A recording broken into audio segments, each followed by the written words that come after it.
कहीं आशीर्वाद कृपा कले कृपा कर कारण कौन ना पुतनार किसी अभिलाष थिला जहा हूँ भगवान इच्छा पुतना काली जो कहला बलि महाजंकर यज्ञ स्थल बामन देव भगवान प्रवेश करते बामन देव जो बामन रूप धारण कर प्रवेश करते तर बलिंकर गोटे कन्या थिला ता नाम हूँ रत्नमाला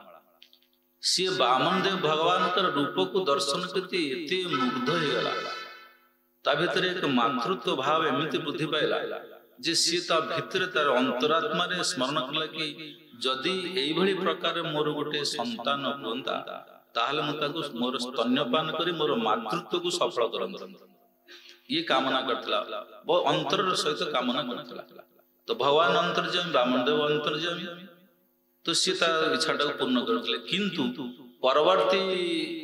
मुहूर्त जेतले से बामन देव त्रिविक्रम रूप धारण कले विश्व रूप धारण कले एवं तांकर तीन पाद भूमि रे सब किछि बलिंकर अपहरण कर नै गले सेतबेले से रत्नमाला मन भीतर बहुत उत्त्यक्त हेतिला यदि एई भली गोटे संतान मोर हंता मु ताको स्तन रे कालाकुट विष मिश्रण कर ताको मार दियंती दीटा इच्छा पुतनार माने से रत्नमालार दीटा इच्छा तो दीटा इच्छा को पूर्ण करिवे भगवान तांकर संतान रूप रे प्रकाशित होई करी ता स्तन्यपान करिवे तेणु सेथिपाई जोगमायांकर अनुमति क्रमे एई अद्भुत लीला संघटनकारिणी शक्ति जो होचुंती कि जोगमाया होचुंती भक्त एवं भगवान के मध्य संयोगकारिणी शक्ति भगवान अपूर्व लीला प्रकाश करिवारे सहयोग करत तेणु पुतना को से गोकुल मध्य प्रवेश करिवार अधिकार देले किंतु जोगमाया अनुमति क्रमे जे पुतना तार जो राक्षसी रूप थिला भयंकर राक्षसी रूप 18 किलोमीटर उच्चता विशिष्ट सी 18 किलोमीटर 6 कोस तेणु से रूप रे ताको प्रवेश करन संगे संगे जोगमाया अनुमति क्रमे इच्छा क्रमे ता भीतर एक मातृ माने एक मार रूप धारण करिया इच्छा कारण सी तो निज इच्छा अनुसार शर धारण कर तेणु से एक मार रूप धारण करी अत्यंत सुंदरी परिणत है जहाँ को देखले जना पड़े सत जमी साक्षात लक्ष्मी ये गोकुल को आसुन रूप धारण कर ब्रज को गोकुल को प्रवेश कर सब ब्रजवासी माने गोप गोपी माने देखी अत्यंत आनंदित हो गए कई बाधा देना कहले बोधे माने यही लक्ष्मी आसुचंती आमर गोकुल को ये नंदलाल को दर्शन करी किछि संपत्ति दान करिया तेणु समस्ते आनंद रे ताको छाड़ देले सी अबाध रे आसी पहुंच गला सीधा नंद भवन रे प्रवेश कला नंद भवन रे प्रवेश करिया मात्रे कृष्ण शयन करथिले यशोदा एवं रोहिणी तांको शयन करौथिले जेतबेले देखिले जे साक्षात लक्ष्मी सदृश ये आसंती तेणु सेमान कौन कले ना छाड़ी दी चली आसिले एवं पुतना देखी संगे संगे कहला रे रे रे इति सुंदर बालक तुम कौन तुम बोधे तुमको माँ किभली प्रकार संतान को पालन करे बोधे तुम को जना ना जो मुझे स्तन्यपान करे तो ये कथा कही किंतु जेतबेले कृष्ण जानी पारे जे पुतना आसी छद्म रूप धारण करी मार रूप धारण करी सेतबेले से आखि बंद कर देले कारण भगवान श्रीकृष्ण सम्मुख चक्षुर सम्मुख कौन से असुर तार छद्म बेश प्रकाशित हो पारे सम्मुख आसिले तार छद्म रूप प्रकाशित तार जो प्रकृत रूप प्रकाशित हो भगवान जानी शुणी आखि बंद कर देले आउ गोटे कथा कहुई साधारण बालक मान 6 दिन समय बर्तमान कृष्ण मात्र 6 दिन समय तो 6 दिन समय 6 दिन पिला माने यदि अपरिचित लोक को देखिए आखि बंद कर प्राय सब समय आखि बंद करके कृष्ण बर्तमान बाल लीला कर बात्सल्य रस आस्वादन कर ब्रज रे भगवान एकमात्र उद्देश्य होची लीला रस आस्वादन करवा भगवान कहीं प्रपंच को आसंती एकमात्र उद्देश्य होची लीला रस आस्वादन करवा लीला रस आस्वादन करवा कौन ना भगवान 4 प्रकार भक्त अच्छा दास्य भक्त सख्य भक्त ଆଉ ବାତ୍ସଲ୍ୟ ଭକ୍ତ, ମଧୁର ରସର ଭକ୍ତ।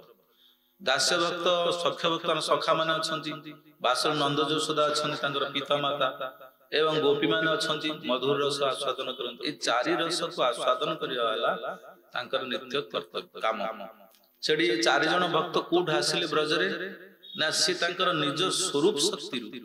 ନିଜ ସ୍ୱରୂପ ଶକ୍ତି, ଭଗବାନଙ୍କର ତିନିଟା ଶକ୍ତି, ଗୋଟେ ଅନ୍ତରଙ୍ଗା ଶକ୍ତି ବା ସ୍ୱରୂପ ଶକ୍ତି, ଆଉ ଗୋଟେ ବହିରଙ୍ଗା ଶକ୍ତି ବା ଜଡ ଜଗତ ଶକ୍ତି, ଆଉ ଗୋଟେ ହଉଛି ଜୀବ ଶକ୍ତି ବା ତଟସ୍ଥ ଶକ୍ତି। ଏ ବହିରଙ୍ଗା ଶକ୍ତି ଯୋଉ ଗଛ ବୃକ୍ଷ ପାହାଡ ପର୍ବତ ନଦୀ ଝରଣା ଇତ୍ୟାଦି ଯାହା ଆମେ ଦେଖୁଛେ ଇଏ ହଉଛି ତାଙ୍କର ବହିରଙ୍ଗା ଶକ୍ତିରୁ ପ୍ରକାଶ ଦେଇଛି। ସେଇଭଳି ପ୍ରକାର ଅପ୍ରାକୃତ ବୈକୁଣ୍ଠ ଜଗତ ଯୋଉ ପ୍ରକାଶ ଦେଇଛି ତାଙ୍କର ସେ ଅନ୍ତରଙ୍ଗା ଶକ୍ତିରେ ପ୍ରକାଶ ଦେଇଛି। ଆଉ ଜୀବମାନେ ଯାହା ଦେଖୁଛନ୍ତି, ଜୀବମାନେ କୋଉଟା ସବୁ ଜୀବମାନେ ସେଇ ତାଙ୍କର ତଟସ୍ଥ ଶକ୍ତିରୁ ପ୍ରକାଶ ଅଛି। ଜୀବକୁ କିଏ ପ୍ରକାଶ କରେ? କାହାର ସାମର୍ଥ୍ୟ ଅଛି ଯୋଉ ଶରୀରକୁ ପ୍ରକାଶ କରିପାରିବ?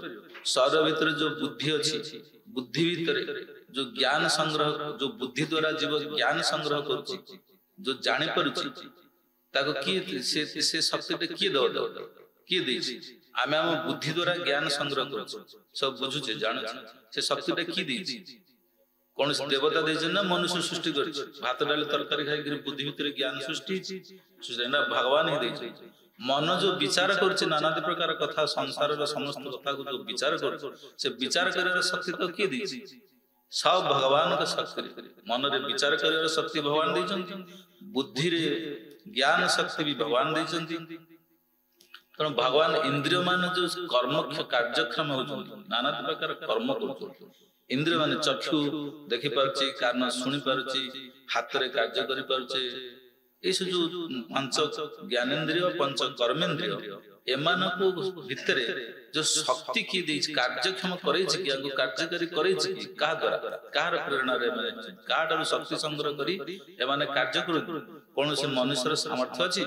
ଯଦି ତାକୁ ପାରାଲିସିସ୍ ଯୋଉ ଗୋଡ ଚାଲିବ, ହାତ ଗୋଡ ମୁହଁ ବଙ୍କା,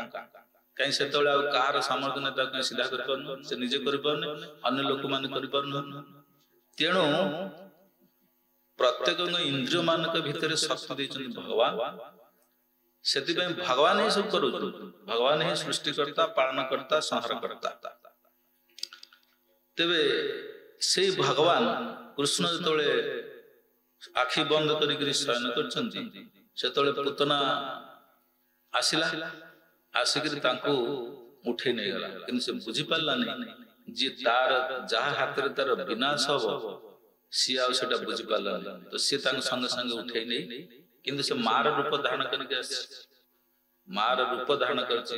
ଭଗବାନଙ୍କୁ ସ୍ତନ୍ୟପାନ କରି, ସେ କିନ୍ତୁ ତାର ସ୍ତନରେ କାଳକୂଟ ବିଷକୁ ଲେପନ କରୁଛି, ଅତ୍ୟନ୍ତ ଉତ୍କଟ ବିଷ କୁ ଲେପନ କରିକି ଆସିଛି, ଯାହାକୁ ସ୍ପର୍ଶ କରିବା ମାତ୍ର ଜୀବର ମୃତ୍ୟୁ ହେଇଯିବ। କାରଣ ସ୍ତନ୍ୟପାନ କରିବା ମାଧ୍ୟମରେ ତାର ସେ ମରିବ, ତାର ଏଇଟା ଇଚ୍ଛା ଅଛି। କହିଥିଲା ଆଗରୁ ସ୍ତନ୍ୟପାନ କରେଇକି ତ ମୃତ୍ୟୁବରଣ ଖାଆନ୍ତି, ତେଣୁ ତା ଇଚ୍ଛାଟା ବି ପୂର୍ଣ୍ଣ କରେ ଭଗବାନ।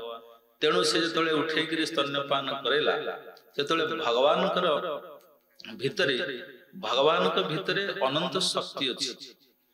ଭଗବାନଙ୍କ ଭିତରେ ଯୋଉ ଶକ୍ତି ଗୁଡେ ବ୍ରଜରେ ଭଗବାନଙ୍କ ଦୁଇଟା ଲୀଳା, ଗୋଟେ ହଉଛି ଐଶ୍ୱର୍ଯ୍ୟ ଲୀଳା, ଆଉ ଗୋଟେ ହଉଛି ମାଧୁର୍ଯ୍ୟ ଲୀଳା। ଐଶ୍ୱର୍ଯ୍ୟ ଲୀଳା ଯେତେବେଳେ ଭଗବାନ ପ୍ରକାଶ କରନ୍ତି, ସେତେବେଳେ ସେ ନିଜକୁ ବହୁତ ମହାନ ରୂପରେ ପ୍ରକାଶ କରନ୍ତି। ଜୀବ ଯାହାକୁ ଦେଖିକିରି ଭୟଭୀତ ହେଇଯାଏ। ବିଶ୍ୱରୂପ ଅର୍ଜୁନକୁ ଦେଖିଥିଲେ, ସେ ଐଶ୍ୱର୍ଯ୍ୟ ରୂପ, ମହାନ ଶକ୍ତିଶାଳୀ ରୂପ ଇତ୍ୟାଦି ଯୋଉ ଦେଖାନ୍ତି, ସେ ସବୁ ଯାହାକୁ ଦେଖିଲେ ଜୀବ ଭିତରେ ମାନେ ଭଗବାନ ଇଏ ଯୋଉ ମୋ ଠାରୁ ସବୁଠାରୁ ବଡ, ଇଏ ବୁଦ୍ଧି ଲାଭ ହବ, ଜାତ ହବ, ସେ ଲୀଳା ଗୁଡିକୁ କୁହାଯାଏ ଯେ ଐଶ୍ୱର୍ଯ୍ୟ ଲୀଳା। କିନ୍ତୁ ଭଗବାନଙ୍କର ଗୋଟେ ମାଧୁର୍ଯ୍ୟ ଲୀଳା ଅଛି, ସେ ମାଧୁର୍ଯ୍ୟ ଲୀଳା, ମଧୁର ଲୀଳା, ଯାହାକୁ ଦେଖିଲେ ଜୀବ ନିଜେ ଅନୁଭବ କରେ ଯେ ଇଏ ହଉଛନ୍ତି ମୋର, ତାଙ୍କର ମମତ୍ୱ ବୁଦ୍ଧି ଆସିବ କୃଷ୍ଣଙ୍କ ପ୍ରତି, ସେ ଲୀଳା ହଉଛି ମାଧୁର୍ଯ୍ୟ ଲୀଳା। କିନ୍ତୁ ଭଗବାନଙ୍କର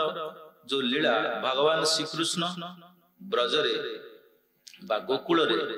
ତାଙ୍କର ଲୀଳା ହଉଛି ମାଧୁର୍ଯ୍ୟ ଲୀଳା। ସେଠି ଐଶ୍ୱର୍ଯ୍ୟ କେବେ ପ୍ରକାଶିତ ହବ, କିନ୍ତୁ ଐଶ୍ୱର୍ଯ୍ୟ ଶକ୍ତି ତାଙ୍କର ପ୍ରହରୀ ରୂପରେ ତାଙ୍କ ନିକଟରେ ସଦାସର୍ବଦା ଉପସ୍ଥିତ ହେଇକି ଥିବ।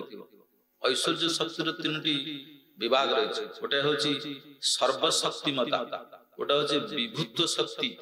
ଏଭଳି ପ୍ରକାରରେ ରହିଛି ଐଶ୍ୱର୍ଯ୍ୟ ଶକ୍ତିର। तेणु से सर्वज्ञ शक्ति सब जानी पारिबे किंतु कृष्ण तांकरे वृंदावन लीला रे बा ब्रज लीला रे सर्वज्ञ शक्ति किंबा विभूत शक्ति किंबा सर्व विस्तृत शक्ति ये तीनटा शक्ति गोपन करी साधारण शिशु रूप रे साधारण शिशु जो बड़ी प्रकार कौन प्रकार उपाय ना कौन तार शक्ति सामर्थ्य देखी पारे पड़ी थाए से बड़ी प्रकार भाव को से प्रदर्शन करुचंती कहीं उद्देश्य होचे माधुर्य रस आस्वादन करिवे पिला माने मां को द्वारा लालित पालित ही सी मां कर स्नेह प्राप्त ही से जो मधुर से जो वात्सल्य रस वात्सल्य लीला ताकू से आस्वादन करिवे सेथि पई से रूप धारण करतन किंतु मथुरा एवं द्वारका रे तांकर जते लीला सेठी ब्रज रे होचंदी ब्रजेंद्र नंदन कृष्ण नंदनंदन कृष्ण सेठी तांकर भाव होची सेठी तांकर भाव होची स्वयं रूपर गोपवेश गोप अभिमान वासुदेवर क्षत्रिय वेश आमी क्षत्रिय ज्ञा तेणु ये जो वासुदेव जो जन्म होते आविर्भाव होते कंसर कारागार रे तांका ना होची वासुदेव से वसुदेवंकर पुत्र तृतीय जो वासुदेव तेणु वासुदेवंकर भाव होची कोठी ना मथुरा तांकर काम कोची ब्रज रे नहीं वृंदावन नहीं भगवान से कृष्ण किंतु तीनटा जो लीला भूमि अछि ब्रज बा वृंदावन मथुरा आ द्वारका ए तांकर भिन्न भिन्न वेश भिन्न भिन्न ए माधुर्य ऐश्वर्यर फरक अछि पार्थक्य तेणु सेठी होचंदी ऐश्वर्य प्रकाश करंती कोडी मथुरा रे आ द्वारका रे किंतु से माधुर्य से ऐश्वर्य माधुर्य मिश्रित किंतु एठी ऐश्वर्य किछि मिश्रित नै तेणु पुतना जेतबेले आसी तांकू ओ धरला स्तन्यपान करिया पई तो से छोट शिशु जंती अजाणतरे जंती स्तन्यपान करे सं कले